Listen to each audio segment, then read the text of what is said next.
And I think a lot of times people, like you said, sometimes the road is windy. Sometimes we do find ourselves kind of picking up things along the way, and none of it is wasted. You gain so much if you can take the time to reflect on it. But also, like, life is about learning, loving, and living, right? And it's about learning, and everything's a learning experience. Everything. It's not just when you make a mistake.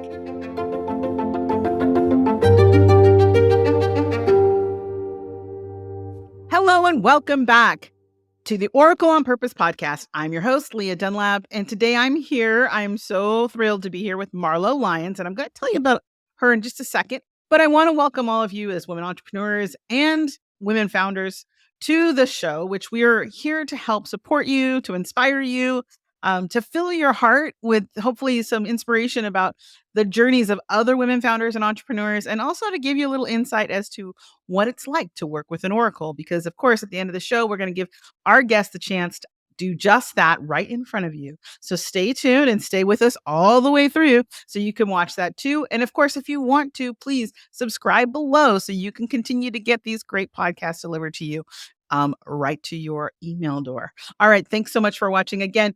I am Leah Dunlap, and I'm so excited because the woman of the hour today is Marlo Lyons. I want to let you know a little bit about her because I'm going to let her tell her real story, but I wanted to give you an idea of who she is in the world. Marlo Lyons is an executive career and team coach. She has spent more than 20 years inspiring, motivating, empowering people to excel in their careers and businesses. And of course, as I just said, that is what we are all about here.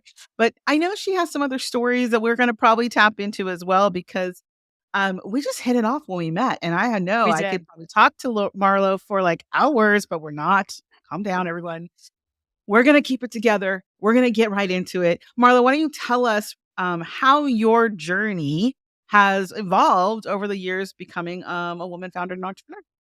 Yeah, my journey's super weird. And I don't know if it's weird, it's just nonlinear, right? And I think a lot of people's journey is nonlinear and they think it's supposed to be linear and it's not. So I went to George Washington University. I majored in political communication. Why? Because my dad told me that it was a great school. And he said, sure, it's a prestigious, major. Why don't, you had to apply to get into it. So I majored in it. But all those people were working on the Hill or working on campaigns. And I wanted no part of that. And I knew that early on. So I decided that I was going to be a journalist. I had watched a lot of CNN and I interned at NBC and CNN and Conus Communications, all these different places in Washington, D.C. And so I became a TV news reporter and I lived in Oregon, Indiana, Ohio, Connecticut, and Oklahoma City. So I lived all over the place. But I think one of the big defining moments was I got fired at 26 years old when I was in Dayton, Ohio. And I'm proud of this today. Of course, back then I was mortified and embarrassed. But today it's so defining because it really helped me understand like workplace etiquette and how to be professional in a workplace and how to, manage maybe people who don't understand you. And a lot about myself during that period of time and really had to like work through some issues that I had going on. And so I got back in TV news to get out of TV news because I realized, the internet was starting and people were not going to need to watch TV news. And so I got back in and I moved to Oklahoma City and I was a TV news investigative reporter and consumer reporter. And I decided I was going to go to law school at night. So I did 3.5 years of law school at night. I didn't want to ever be stuck again, like where I was stuck only being in TV news. It doesn't really relate to many other industries. And so got back in to get out, went to law school, graduated, moved to LA, and I worked in entertainment as an entertainment lawyer.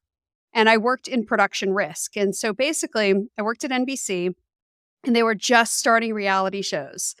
And, I think Real World was the only real type reality show. And then Survivor started, right?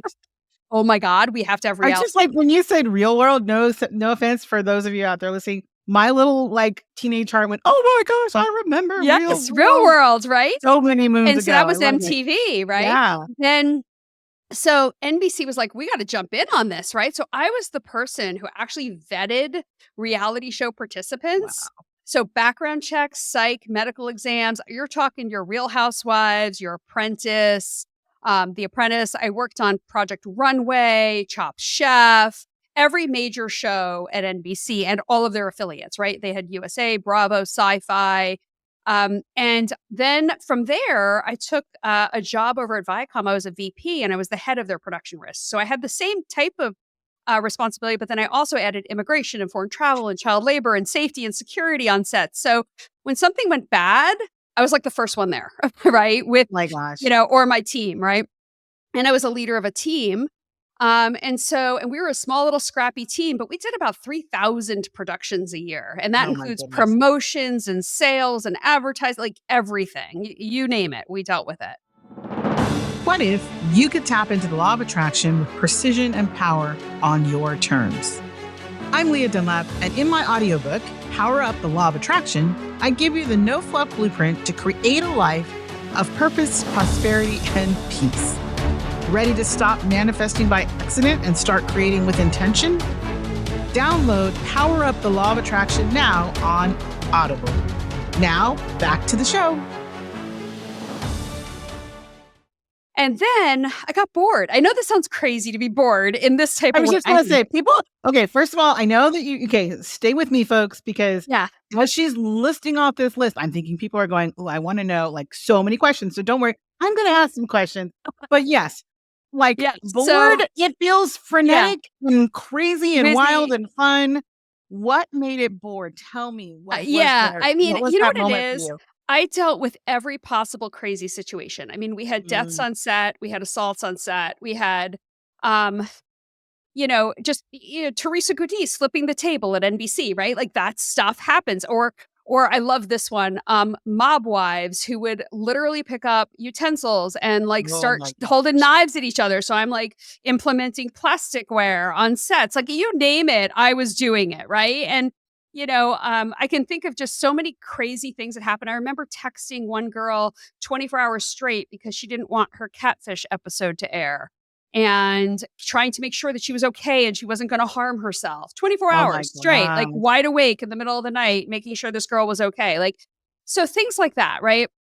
Really nutty stuff. But after a while, and I don't know if it's just that I have really good judgment because these things don't have playbooks, right? There are no playbooks. But you just kind of I can't deal with one more crazy person. And they're not crazy. They're actually sane because the sane ones are the ones that get on TV, believe it or not, right? Because I read all their psych reports. But I just couldn't do it that much longer. I was just like, where is this going? What am I going to do with this career? And so, so I was lost. Right. Yeah. And I was lost, super lost. I didn't know what I wanted to do. I just knew I didn't want to do what I was doing right now. And so can I stop you right there? I'm going to stop you right there because that is such a powerful moment. And I know there are so many women out there that have either already taken the plunge and left or are sitting in that spot. So I really want to slow down. O's inviting me to really point this out. It's interesting at first you called it bored, but I think also there's a point where you were fed up. This is like you just said, I was something lost. hit you. And you felt lost in what you were creating. So I think it's important because so often people think that a sign or something is going to happen that's going to validate their choice to leave. But sometimes it can be subtle. It can look different. It can be subtle. Yeah. And I was just where am I going with this? I was at the top of the game. I was the head of the department. What could I do with this? And it no longer aligned with my values, right? And I didn't know this at the time, but at the time I was just like, this just doesn't feel right anymore. It just doesn't feel good to me to be doing this. And I wanted something else, but I had no idea what it was, none. And that is what made me feel lost. And I work with a lot of clients who are lost. In fact, many of them are, I don't know what I want to do, but I don't want to do what I'm doing right now. In fact, almost all of them on the career side.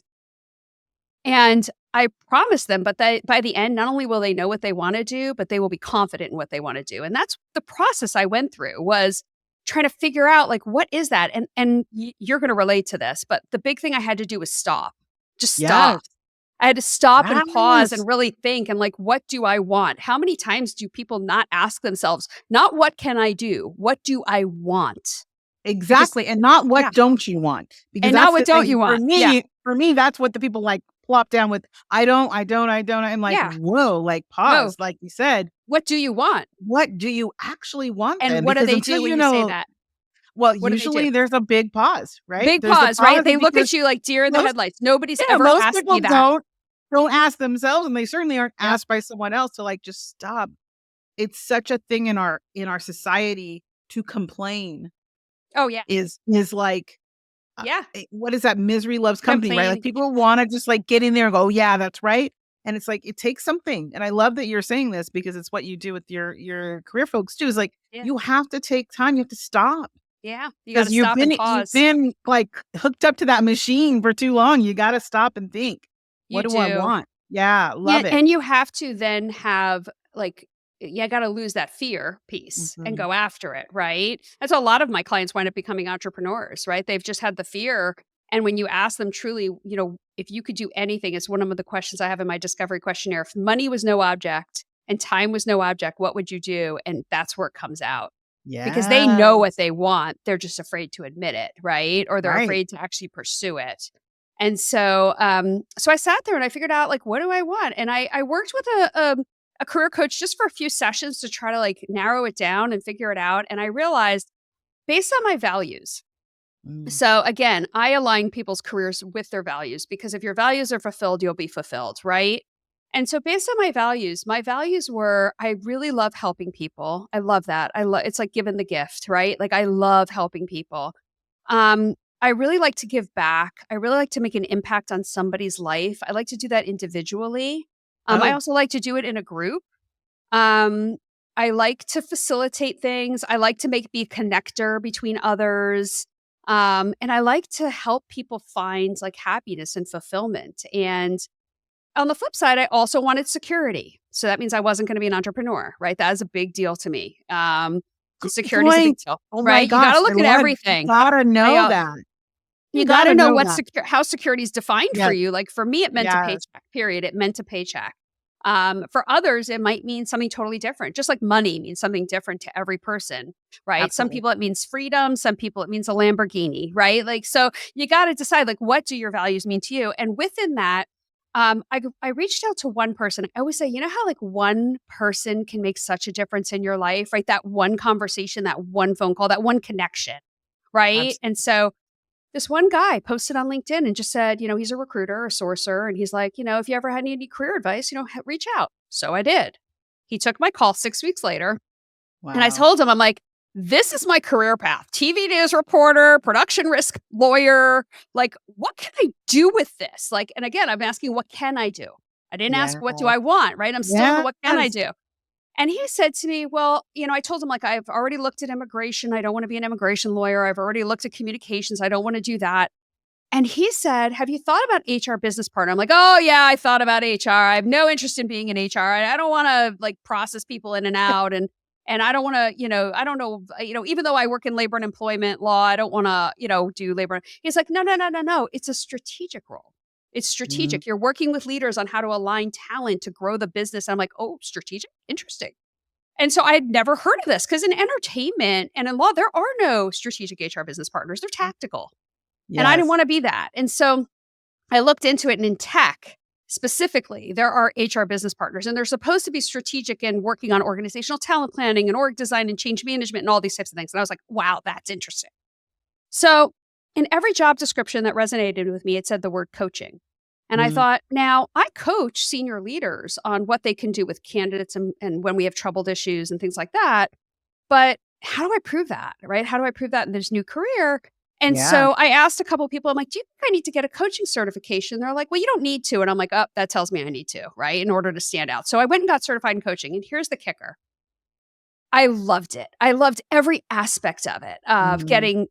getting coaching training. And I trained for over a year in weekly classes and then got certified in coaching. And I loved it because I learned so much about myself and what I truly want and really learned about my values and really understood how they aligned to my career and real like all the things I was kind of doing but didn't really know what they were. It all Right. makes sense, right? And so Ye I went into HR and my very first HR job, I was coaching 5 C-suite leaders and their teams. Oh, So C-suite fantastic. is the highest level leader, right? So the CFO, the CMO, the Yes. general counsel, the head of advertising, and the head of players over at Roku. So I want And to talk about this really quickly because I think yeah, as people are listening to this, there's something you said that like always give me like this little like highlighting ball, like boom, boom, boom, like pay attention. And it's this thought when you said, I didn't know that existed, right? It goes to this place where like people get stuck. And I'm sure you find this for yourself when you're working with people in the careers of like, I only know what I know, right? So then I'm only looking exactly. at what I know to do, not what's Yep. possible. And I Or they're think looking at LinkedIn. yeah, Right? They're exactly. staring at LinkedIn all day long going, "I can do that. I can do that. I can do that." But the "I can do that," it's not what you can do. It's what you want to do. And by doing that, you're not looking at the want, you're looking at what you can. And there's Right. lots of things I can do. It doesn't mean I want to do them. Yes, So you have to look at what you want to do. And that, what you just said, is so powerful because what I do with my clients is I make them look at every single job on the planet. We go backward, like, hey, you just graduated college or you haven't even gone to college, right? Like, we go backward. Here are your values. Here are keywords that align with your values and potential careers. And you're going to look, but their first step is to look at every single job on the planet. And I give them a structured way to do that because they don't know what they don't know. They don't know exactly. what's out there. They have no Yeah, idea. I love And that. so, And I think that's so great. Like you said, here you are working with these C-suite executives in this kind of coaching mhm. role that uh, hitherto was not on your radar, right? So it's Was like not on my how radar. amazing. Yeah. Yeah, So I walked absolutely. into this role and HR was so minuscule at the time because Roku was a startup, it was like 400 people, and we scaled it to 1,800 people in 2 years. Oh, it was Fantastic. crazy. And 16 or 17, I think it was like 1,800. And so it was crazy because I did org design after org design after org design. I mean, you're constantly, everything's moving all the time. And I had all the C-suite, like most of the C-suite leaders outside of like R&D. It was nuts, like, it was crazy nuts, but it was so good, and I'm working with these C-level executives, these high-level executives and VPs and their directors and, trying to make teams get along and trying to have and I'm learning as I'm going, right? But I loved it. I absolutely loved it, and I love the one here's the value, here's the other thing. When you work in something new, you learn of values you didn't even know were important to you. I learned that transparency at the top of an organization was so important to me, that I was Oh, in the know. And I didn't even know this was important because I had never worked that high before, right? But now I knew everything going on in the company because I'm working for these head leaders that are reporting into the CEO, right? So I loved it. And then I thought to myself, though, since Roku was like so in its infancy, they didn't really have like performance management or organizational talent planning or any of these like real HR functions. I did org design, but they didn't have succession planning, things like that. I'm like, I better go somewhere where I can learn the rest of HR. oh, So wow. I made a move over to Intuitive Surgical, which I loved as well. However, here's what I learned about myself. I kind of like found the thing I loved, coaching, and I said, "Oh, but I should learn the rest." And then I still got to coach and I was still coaching, high-level leaders and C-suite leaders, but I kind of didn't like HR. Like, it's not that I Ah, didn't like it, it's like all that other stuff that I thought I had to learn was not the thing. It wasn't the want. It was the can. Sure, I could do right. it, and and don't get me wrong, I'm really glad I learned it because it's super important when I work with executives today because I bring that added value of doing succession planning and organizational talent planning and org design, and, I have all of that experience and skill now, so I'm glad I did it. But I was Right. like, "Huh, I kinda skipped over the thing that I want." So all of this time, ever since I got certified in coaching, I had a side business of a career coaching business. I had a side hustle. And when Intuitive was calling people back to the office and I had moved states during COVID, I was like, all right, here's my push. I need the push. Because again, what does security mean to me? A paycheck. So I Right. I needed the push, but also your values change throughout your life, right? My kids were a little bit older, they're teens now. And I was like, you know something? I think security for me means just being confident in myself that I can create that paycheck. And so it had Yeah. changed enough for me not to be as fearful. And I took the leap and I've been on my own for about 2 years now. And gosh, I couldn't have been happier. And of course, you always wish you did it so much earlier, Oh, but I right. didn't. Yeah. Well, and like you said, I think that's important too because people forget that I'm all like literally it's in my book, like taking a leap is a huge, huge, Huge. huge part of manifesting the life that you want. You have to be willing to kind of let go of the branch you're holding on now to get to the next branch. You And then do. between that is the leap. And also, I like what you said about the fact that, you recognize even though the HR piece wasn't what you actually wanted, what it gave you, right? Because Oh, it gave me nothing so is much. wasted. It gave you Nothing. so much that it was worth it because it still brought you where you wanted to go. And I think a lot of times people, like you said, sometimes the road is windy. Sometimes we do find ourselves kind of picking up things along the way, and none of it is wasted, no matter None where of we it. go. None No, of it you is do. wasted. You gain Yeah. skills and experience and just life experience and thoughts and you gain so much if you can take the time to reflect on it. And I do that a lot. Like I have a lot of, clients who've gotten fired.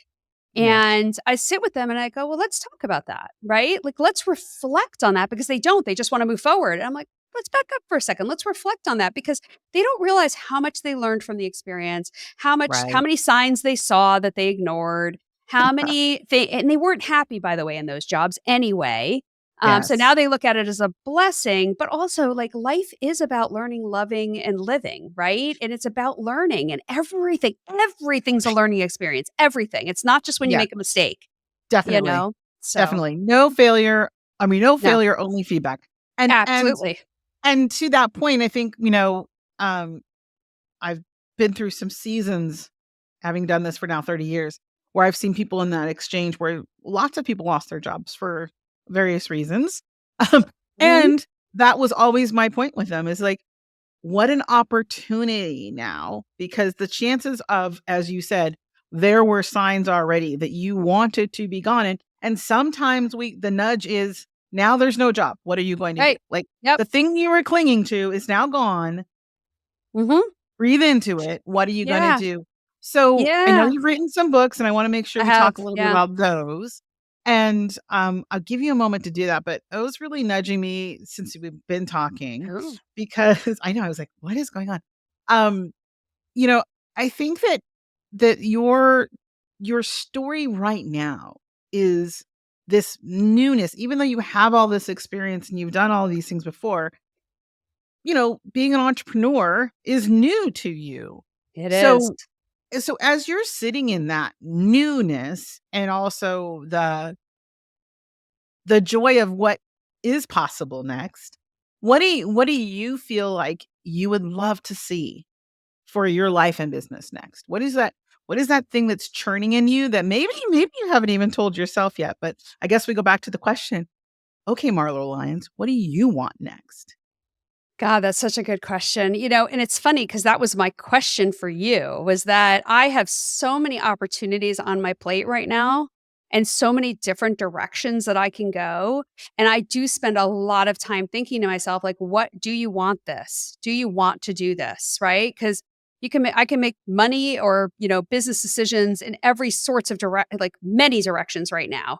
And I'm trying to figure that out. Like, which thing do I want? I will tell you the one thing that I love the most out of everything. There's two things, I guess, that I love the most is I love working with executives and helping them understand how to navigate either corporate dynamics, how to lead Mm, their teams better, how to give that tough feedback, whatever it is, how to manage up, how to, present to the board, whatever it is they need to do. I love working with executives on that because there is no human on this planet that has every answer. They just don't. I don't either, right? So, but nobody does. And the higher you go, the less people you can talk to, right? Because you're mm, supposed to look more and more and more senior and you're supposed to look very, like everything, but there's nobody who knows everything. So, that's why CEOs so lonely, right? And right. so I love working with senior executives and helping them, get over the imposter syndrome, feel good about their decisions and know that somebody's behind them. Like they have this little ghost behind them that's willing to help them, right? And Yeah. that's what I am, a silent little ghost, right? Yeah. And then I love the career side. I love helping people when they find that thing. Oh, I've had literally people call me screaming into a phone. I know it. This is it," right. Like when they found it and then when they find the job in it, oh my God, their whole lives change, right? Because you Yes. cannot compartmentalize your job. People are like, Oh, "Oh, I'm gonna put yes, I my know we talked job." about that. You know Yes, where I'm yeah. going, right? Like, I'm gonna put my job over here. Look, my life is great. My kids are fantastic. My spouse is wonderful. Job is just a job. I can promise you on the bad day of that job or on a day that it's quote, not just the job or whatever it is, it's grating on you. It's grating on you because you're either your values not being, you're not being valued, you're not bringing the value you want to bring, you're not seeing the Right. impact. And I can promise you it's impacting the other areas of your life, whether you show it or not. And if not, it's impacting you inside. So it's just having somebody know what they want and then go after it and then get it. And then, I always get the emails from them going, oh my God, my life has changed. I just love it. I just love it. I I mean, it I just makes me so happy. Yeah, and it's clear, like, you're just bubbling over with that Yeah, that exuberance of joy, right? The I do. Yeah. joie de vivre. Yeah. And, um, so, she's there's this chuckling energy behind this question, so hear me all the way through, which is, "Okay, Marlo, if you were to ask a question around this, Yeah. what do you feel like that one question is? What would you want to know to help you make that decision?" Yeah, I mean, I have besides those 2 things that I absolutely love, I have these other opportunities in front of me, right? And there's 3 or 4 of them. Some of them I'm super excited about because I'm like, "Hey, why not?" Things that have come back from, like, 15 years ago, right? That have now shown up on my doorstep, and then some other things that are new, but also really interesting. And I'm one person. So I'm like, where do I put my time and energy? Like, where do I really expend, the time and the energy with all the different things that are kind of coming at me right now? Yeah. It's And interesting. Yeah, so yeah, I'm gonna jump right in because it's coming through right away, which is there there is something about when you said the thing that came from before, like, she's highlighting that as what it is it's coming through as, like, redemption. Uh, so the energy around it is like, this thing, it's something for you to take on because yeah, of the sense of redemption it will give you, and I just literally got so everybody knows this when this happens to me, I get, like, the full body flush when we're right on yeah. target, so she's really highlighting that as it's probably the funny thing is, though, as well, she's showing you like a bumblebee, like, so you're going to flitter about, you're going to have yourself in different pockets of these things, but that this one thing that you called in a moment ago, she's, like, highlighting that as, like, Okay. that's probably the next focus. Not that it's the only thing, but I think it's the next thing, so if that how does that land for you? Want me to tell you what it is? And you'll die laughing when Sure. I tell you. So, the one thing I left out of my story is that when I moved to LA, I actually moved to be a screenwriter. But being a screenwriter is really tough, right? It's like trying to be an actor, right? It's just as bad, if not worse. And so I wrote a bunch of screenplays, had a bunch optioned, and then I decided I was going to produce films because I had a law background, and so I thought I could do that. And I had a pretty big deal that fell apart in 2008 during the crash. Well, weirdly enough, an old contact reached out about 6 months ago, 8 months ago, and said, "Where's that script of yours?" And I said, "Sitting in my computer." This is 15 years ago, Ah, right? yeah, And she's like, "Hey, can I option it and try to sell it?" Sure. Okay. So went out and had some feedback and stuff like that. And I've made some changes to it. But then recently has hooked me up with a co-writer because again, I'm not in Hollywood anymore. So right. even though I write for HBR and I'm, pretty prolific out there, not in the screenwriting world anymore. And so just recently we rebeated out the whole screenplay. So here I am, career coach, executive coach, like working on programs for all Sure. sorts of things going on. And this shows up on my desk, and that is about to go out to market. That Good. that screenplay. It's So a isn't that good funny? thing. But like you say, redemption. Like back then, I was like, I knew I could write, but I could. You don't have an agent. It's impossible. It's so hard. Right, but you know And what? This so speaks to this. I want us because everybody's listening to us here. I wanna talk about that because as we said, and everybody should hear this, and that's why I'm slowing down to point this out, nothing is wasted. nothing is Nothing wasted. is wasted. So when Yeah. you did that, Yeah. it was just not the time. But now Wasn't the right because of time. who You're you right. are and where you are and how, as you just said yourself, the idea of having a paycheck isn't the thing, right? So Well, and now not in you get to screenwriting express. either. Yeah, Right, exactly, because that's what don't I'm saying. forget, security, So right? If you go back to yeah, that security, I was never gonna be secure as a screenwriter, it right. just wasn't gonna So happen, but I didn't know so what my now values you have were the back chance. then. But Exactly, now you now have that yeah, chance. And so, yeah, as soon as It's you said it, awesome. she just gave me another flush for that. So Wow. I hope that that's helpful to you.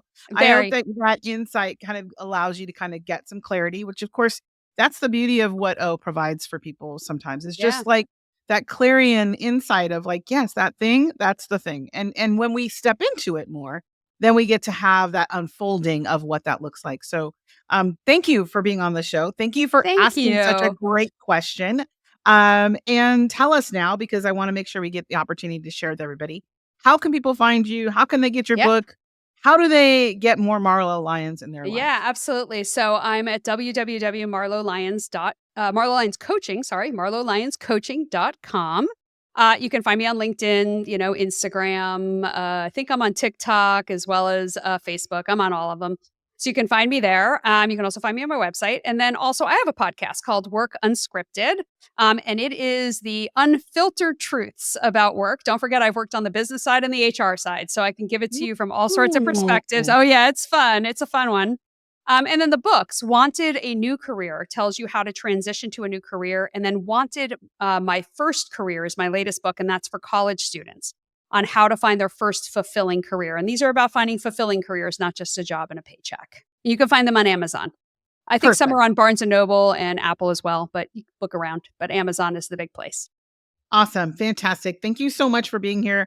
Hey, everybody, if you are in a place where you want to know what your next career is or your first career is, please look up Marlo Lyons books, Wanted. And of course, follow us along here, subscribe. We will give all of our links to Marlo's wonderful pages so you'll have access to her below. Thank you again, Marlo, for being my Thank guest. I so you. appreciate you. I literally could still talk to you forever. I could This is talk to you for about like, hours. there's so much. We're gonna get you back here. We're gonna get you back here. When you launch Awesome. that when you launch that screenplay, I want to hear more about that.